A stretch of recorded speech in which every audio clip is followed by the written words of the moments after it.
Good morning বন্ধুরা। আর এই দেখো বর্ষার দিনের উঠান বাড়ির ঘর বাইরে কি অবস্থা হয়ে যায়, তাই না? কি সুন্দর আমার উঠোন চিকচিক পরিষ্কার করতো, আর এখন দেখো শেওলা পড়ে একদম উঠানটার অবস্থাই নেই। যাই হোক, দাদা ভাই যখন সময় পাবে ব্লিচিং দিয়ে ভালো করে উঠানটাকে পরিষ্কার করে নেবে। আর এদিকে ঠাকুরের বাসন মাজার জন্য নিয়ে আসলাম, মেজে নিলাম, মেজে চলে গেলাম কিচেনে। তো কিচেনে রাত্রেবেলা সব বাসন টাসন মেজে নিয়েছি, আর প্রেসার কুকারটা খালি মাজি নেই, তোমরা জানো রাত্রে আমি হাঁড়ি মাজি নাই, তাই এখন মেজে নিলাম প্রেসার কুকারটাকে। আর এখন তো হাঁড়িতে খাই না, একটা আমার মধ্যে আলসি ঢুকে গিয়েছে জানো তো। তো সেই জন্য আর রাত্রেবেলা আর হাঁড়িতে, দিনেও বলো রাত্রেও বলো, হাঁড়িতে রান্নাই করি না। এই অভ্যাসটা খুব খারাপ হয়ে গিয়েছে, চেঞ্জ করতে হবে এখন। আর হাঁড়িতে খাওয়া এমনও ভালো না, দিন দিন একটু মোটা হয়ে যাচ্ছি, একটু না বেশি মোটা হয়েছি আগের তুলনায়। যাই হোক, প্রেসার কুকারটা দেখি কতদিন বানাতে পারি, তারপরে হাঁড়িতে বানিয়ে নেব। তাও তোমাদের বললাম যে লাল চা খাওয়া খুব ভালো শরীরের পক্ষে। আর দেখো আমি লোভ সামলাতে পারি না, সেই জন্য আজকেও বানিয়ে নিয়েছি দুধ দিয়ে চা। তো চা খেয়ে শরীরটাকে সুস্থ করে চলে আসলাম আমার বেডরুমে। তো আজকে না কি করবো, রৌদ্র আসছে, দেখলাম এখন রৌদ্র আসছে, পরে জানি না কি হবে। তো সেই জন্য এই বেডশিটটা চেঞ্জ করে ধোয়া বেডশিট একটা পেতে নিলাম, আর ওই বেডশিটটাকে আমি আজকে ধুয়ে দিব। আর এই বিছানাটা আজকে ধোবো না, থাক। আর এইদিকে দেখো গান চালিয়ে চালিয়ে কিন্তু বন্ধুরা আমি সব কাজ করি জানো।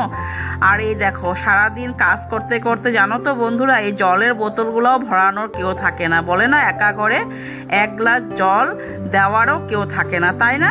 আর এই যে দেখো চাউল, অনেকগুলা চাউল, কাঠের চাউল, দাদা ভাই সকালবেলা যাওয়ার সময় মানে ভাইয়ের সাথে হাটে, তো চাউলগুলা বস্তা থেকে বের করে মানে বড় টোয়ে রেখে দিয়ে গিয়েছে। তো আমি ভাবলাম যে এটা পরে আমি চাউলটা ঝাড়বো, কারণ রৌদ্র চলে গেলে কাপড়গুলো আর শুকাবে না। তো সেই জন্য আমি কি করলাম, কাপড়গুলাই আগে ধুয়ে নিয়েছি রৌদ্র থাকতে থাকতে। জানি না পরে কি হবে, শুকাবে কি না জানি না, যাই হোক ধুয়ে নিলাম আর কি। আর ধুয়ে চলে আসলাম দেখো চাউলগুলা ঝাড়ার জন্য। চাউল কিন্তু আজকে অনেকগুলা ঝেড়েছি জানো বন্ধুরা। এই দেখো মানে বড় ড্রামে 1 ড্রাম চাউল ঝেড়েছি, এই সেটা টোটা পুরো খালি করে দিলাম।